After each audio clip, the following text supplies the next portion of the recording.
सकाळ सकाळी उठल्या उठल्या बऱ्याच जणांचं व्हॉट्सॲप स्टेटस दिसलं पर्यावरण दिनाचं. मग आठवलं, अरे हो, आज तर 5 जून पर्यावरण दिन. बऱ्याच जणांनी वृक्षारोपण करून तो साजरा केला होता. आणि त्यात काही गैर पण नाही म्हणा, कारण पर्यावरण म्हटलं की आपल्याला झाडंच आठवतात.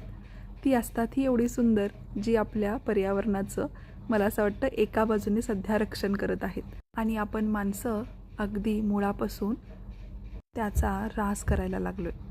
खरं सांगते, मी जेव्हा पर्यावरण तज्ज्ञ दिलीप कुलकर्णी यांना भेटायचा माझा जेव्हा योग आला, तेव्हा मला समजलं की पर्यावरणाचा संवर्धन हे आपण आपल्या स्वतःपासून सुरू करायला पाहिजे.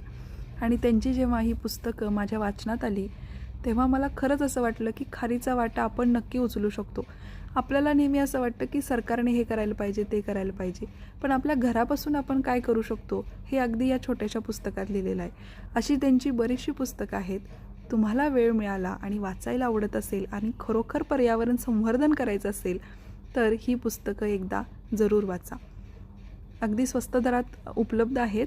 हे काही पेड प्रमोशन नाही, पण मी वाचली, मला आवडली म्हणून मी तुम्हाला आज सांगितलं. चला तर एक छोटं पाऊल पर्यावरणासाठी.